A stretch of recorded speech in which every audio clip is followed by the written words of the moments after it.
Now let me tell you something about this Class C. We use it almost every weekend going to horse shows.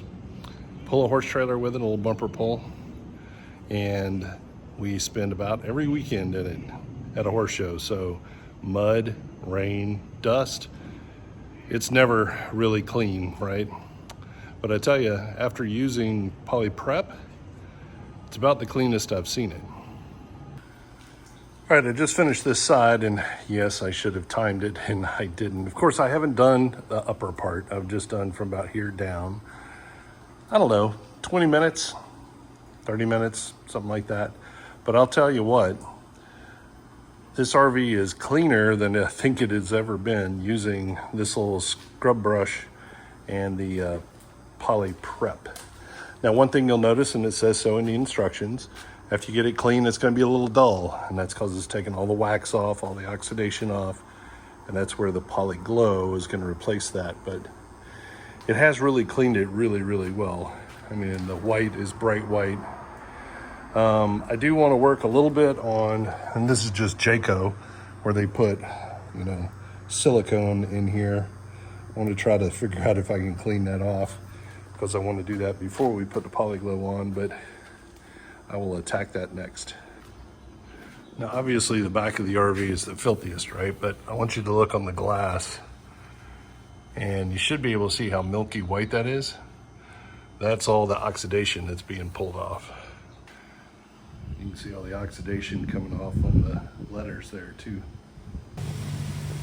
Or this oxidation, as you see, gets on the stripes. Obviously it washes right off, but you can tell it definitely is pulling it off.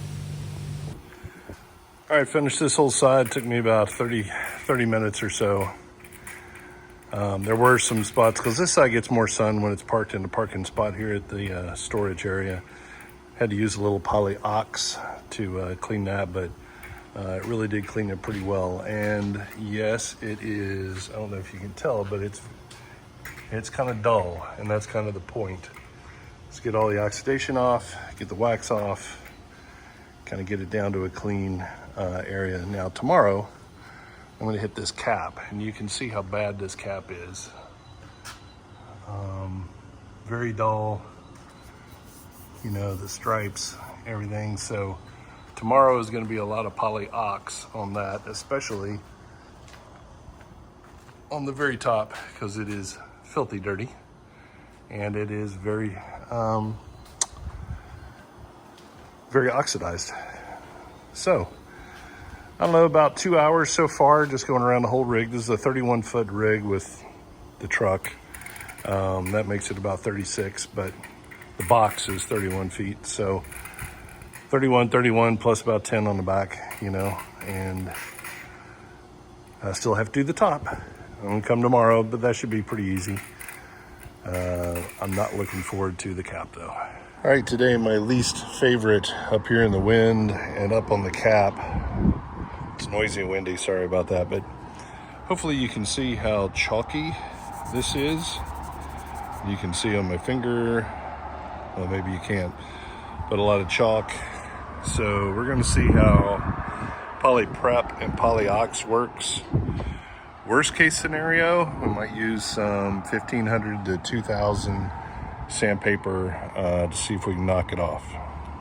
Not terribly hard. I used a little Poly Prep and the white Scotch pad, and then I put a little Poly Ox. And I don't know if you can tell the difference, but it seems to get it off pretty clean. It's just awkward getting up here. So I've done this part from about here over, and that looks good. You can still see all the streaks and stuff in that part. It's getting there. Now this is just with the white and the Poly Prep. You can see how much white is on the stripes. So it's definitely pulling that oxidation off. It does take a lot of elbow grease though. So hopefully you can see those scratches in the black right there. Let's see if this Poly Ox will remove them or not. So it did take those scratches out. They're there just a little bit, but most of it took it out. So now I've got the pretty much uniform, dull which I think is what I need. So speaking of uniform dull, I think that's what you're after, and that's what I've got mostly. Underneath that vent, it's a little shiny, but that's just because the sun never gets right there. The only part that I've got that's blotchy is just right here, so I'm gonna have to touch that up and then probably give it once over with Poli Prep just to make sure we get everything off. And then I think we're ready for Poli Glow. It's a little disheartening after all the work to look at it and it's dull, but that is the process. And now I'm seeing a little spot right there I need to clean up too. All right, day number 3, kind of finished off all the prep on the outside, got a dull finish everywhere. So now it is time to do the Poli Glow. So make sure you read the instructions. A lot of the videos that I've seen online of people not happy with the product is because they didn't read the instructions.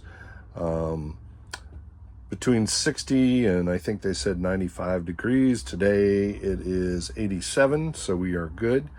We're parked in the storage area and we're in shade. So I think I'm just going to kind of wipe down, make sure there's no dust or anything from all of the last 2 days of prepping. And then we're going to get this nice and moist. They say to get it wet but not dripping, so kind of wring it out. And then pour the Poli Glow on it. And here's the deal, because for 2 days you've been Mr. Miyagi wiping, you know, wax on, wax off. This one is just either left, you know, a lateral move or a vertical move. And it's just one pass, and let this dry in. Now they say that, you know, the first 2, 3, 4 coats is not going to look good. There is going to be some streaking, and as you continue to add the coats, that the shine will come in, so it'll all blend together. We will see. All right, so today got it all oxidized out, I guess you would say. I don't know. Got kind of the uniform dull look, like right under here. See where it's still glossy right there? But that's really because the sun is being, you know, that's protecting it from the sun. So I think we've got it ready to go. There's no real blotchy areas, so we're gonna start with the Poli Glow and see how it looks. All right, this is pretty amazing. I mean, that's 4 coats. And you can see the difference in the shine between in front of the windows where it's dull and then back here where it's really shiny. Even does like the metal up there too. But yeah, it's got a really nice shine. So all the prep pays off. I'm probably going to do 2 more for a total of 6 on this section. Then you do another section. And they say when you do the sections, the seam is going to bleed in. So you just stay on this one section here until you get 4 to 6 or more, and then you move to the next section here. All right, there's 6 coats on the back there. See how glossy that is all the way down. Looks great. You can see where it's dull up here, so it's time to start the next section. It'll probably be just over those windows to the range hood vent right there, and kind of do that part down to the wheel. The hardest part is waiting 2 minutes or so for the coat to dry and remembering what number coat you're on. So you might want, if you're old like me, you might want a piece of paper to write it down, how many coats you did. I did 6 there. We may end up going and doing more, let that soak in and stuff, see how it looks over another day or 2, but time to start on the next section. All right, so this is a good example of what the first coat looks like. So let's go, you know, straight dull to 1 coat, kind of blotchy, kind of streaky, to 6 coats, right? So you got to be happy with being nice and dull. Then you got to be okay with a couple of coats. It's going to look a little streaky and stuff. But if you follow the instructions and do the 6, then you're going to get that shine, which we may add a couple more to that too. Now, I'm not putting a lot of product on. I'm just taking a squeeze bottle and I'm putting like 3 little lines on this mitt. And it's already kind of soaked. You don't want any water dripping out of it, but moist. And then just like 3 little lines and then do another section. I'm just amazed. Look at the difference in that shine. I mean, there is no shine, shine, no shine, shine. Pretty amazing. So I think a lot of people probably don't want to use this product because you got to put so many coats on. But let me tell you, putting the coats on are just a 2-minute break in between, and all you're doing is just swiping sideways or up and down, a little bit of product, just keep layering it on. It's not very hard and it looks amazing. I mean, this is a good shine. You can see yourself in the reflection. Hello. I would say keep an eye out for runs. I had one little run right there on that door. If you catch it early, it's good. You can actually take it out with a little more product and kind of keep wiping over it. But if you're having more than a run or 2, then you probably have too much product on the mitt. So kind of cut back on that a little bit. So far I've only had 2, and I've done, you know, from this window all the way back. So I think I'm doing okay. It's just getting around the doors, you can kind of create a little bit too much material, but it's easy, just wipe it off and it's gone. It's kind of funny, yesterday I was in the wash bay and I was well, whatever you want to call it, using the polyox to get all the stuff off, and all these people kept coming by and saying, hey, anyway, people were saying use this product and this product, and most of them had painted rigs, so not gel coat. So, you know, they'd show me the product, we tried, it wouldn't work, but boy, look at that. Poli Glow's getting it done. I like it. All right, here's a lesson learned. My mitt caught that black up there, and it got a little black on the mitt. So what that did was cause a little black streak, which I don't know if you can see that black streak. So that came from getting a little black on the mitt and then driving that down. So probably what I'm gonna have to do is, after it dries, use a little polyox, take that out, and then put some poly glow back over that to get rid of that little black streak right there. So even with wiping down the surface first, you can see that the mitt gets pretty dirty, so be sure you clean that out. You can just rinse it with water or put just a teeny little bit dish soap in there just to clean off that, and then wring it out really well.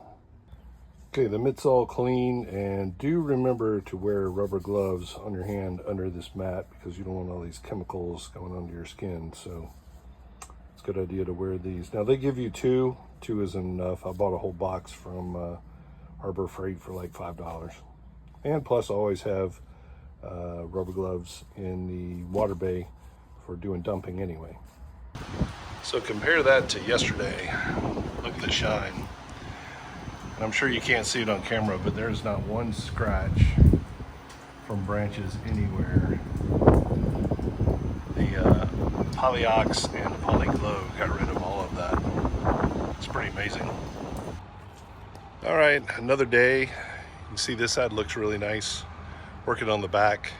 Yeah, it's in direct sunlight, but this afternoon it's cooled off. I kind of touched the material there. It's not hot, but do read their directions. Now, I don't think I've been putting this on too heavy. I've done 6 coats on this side. I've done 3 so far on this one. And you can see in my bottle here of Poli Glow, it's about half done. So if you read their documentation, they'll say that that bottle should do a 27-foot unit. Now mine's 31, so it's a little bit longer. And I'm putting on, you know, some coats because it was really oxidized. So what I did is I bought another bottle of Poli Glow so I'm not freaking out about having enough to finish. It's not that expensive, and it's just kind of good peace of mind.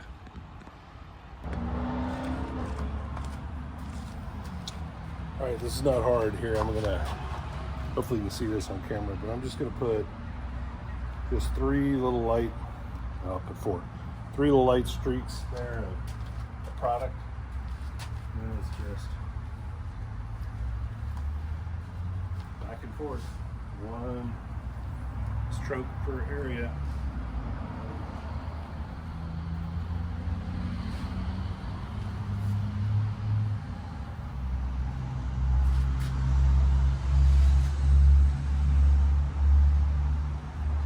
And boom, that coat's done.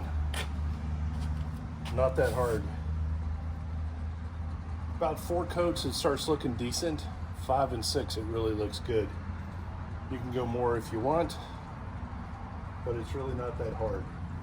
But I want you to see I've got about that much left, and I still have a pretty good part of the coach to do. So that's why I bought this second bottle of Poli Glow. Working good.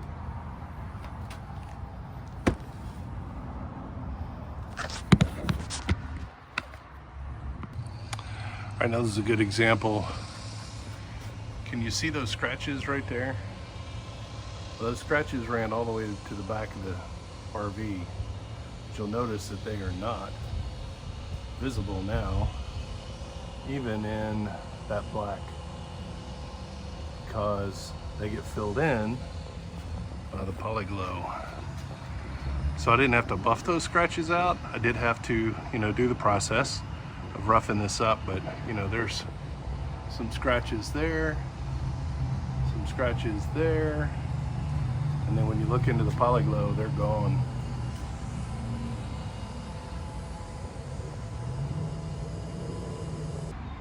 Okay, we're almost done using the Poli Glow, but I got to do a little bit of work on the cap first. The cap's the last thing. Got this side, that side, and the back done. But these stripes here and there are not looking good at all. You can see how the rain has kind of messed them up. And there was another one down here, but the glue is still on there, so we're gonna remove these stripes today. So today we're gonna use a heat gun. We're gonna take off this stripe and that stripe, and then we've got some other chemicals to take off you can kind of see the glue that's stuck on here. And then we'll clean that up a little bit with the Poly Ox, and then we'll get ready to put the Poly coat or Poli Glow on. All right, I'm using a cheap heat gun that I got off of Amazon and a DeWalt 20-volt battery. I've only got it set to about 140 degrees Fahrenheit, and that's working pretty good for just loosening it up. You can still see it leaves the glue residue, but that's a good tip just to get the stripe itself off. If you get you one of these little plastic razor blades, that does a really good job of taking the stripe off too. You see, just whenever you have a little piece like that, you can just take it off, because this plastic razor blade's not really going to hurt your gel coat. Okay, one stripe off. Now to go get the other one. You can see why I'm removing these, because the rain. This coach has about 60,000 miles, so driving through rain and stuff, it just finally starts eating up those. I'm just going to take them off. I think the Jayco still looks good. It'll look good without them. All right, now we got the stickers off, but there's 2 places of glue on either side. So we're called Rapid Remover. After reading the instructions, spray this up there on the adhesive, let it sit for about 60 seconds, and then use that plastic razor blade to remove this stuff. So we'll see how this works. So this works pretty well. I don't know if you can see this or not, but it gets all the glue off of here, and it kind of leaves it in like a string like this. Goo Gone just turns it into a gloopy mess. But this is doing a pretty good job of cleaning this off. I found this from another RVer who's removing decals from his gel coat as well. Today's back on the cap. The cap's the last thing to do. I ended up taking the stripes in to get them recut for some new stripes. They're not ready yet, but we can do this top part right here. You can see it's pretty chalky. I did clean it with some Poly Prep, and now we're going to hit it with Poli Glow. Probably going to be 6 coats. I'll just alternate side by side. giving it a minute or two to dry between each coat. So coat one, and you can see the swirls and stuff in it. That's absolutely regular. That's drying into the gel coat, right? So that's only coat one. Let's see what it looks like after we get finished with coat number 6. Now the far part out here, I'm gonna have to do from the ground with a ladder. This is about as far as I can reach from up top without falling off. All right, so that's coat number 6. And look at that shine. You can see the clouds in the sky, everything. So what do they say? The gloss that's boss. I could probably put more on. I think I'm gonna stop right there for right now. That looks pretty good. But I mean, honestly, if you get up, look at how dull that is. So shine, dull. That's part I gotta do from down with the ladder. That's the farthest I can reach from up here, but look how shiny that is. It's amazing. All right, you can see the variance between the shine and the dull right there. So now we're gonna try to get the front of this cap done. All right, okay, the cap looks awesome, but highly annoying. One little spot right there above the Jacob bird that I can't reach. It's kind of frustrating, but look at the gloss on it though. Looks awesome. Now I still have to put my new stripes on, so I haven't done this area or that area, but the cap itself looks awesome. All right, this is what happens when you don't use a glove. You see all the product on my hand. So make sure you wear a rubber glove underneath this mitt. I'm trying to use a broomstick to see if I can get all the way up there to the top. But it's been like a week or two, and look, it's still shining. All right, so for me, I think I love the Poli Glow process. I mean, the cap looks good. You can kind of see all the way down the side. It's got a nice shine. You know, I want to put my stripes back on right here, but I don't think we need that for the video. You saw everything I did. It's not hard, just takes a little time. Read the instructions. Make sure you understand that when you first put it on, it's not going to look good. It's going to take about 6 coats or more. I'll probably put more on as the summer goes on, but look at the shine back there. Looks awesome. Thank you, Poli Glow.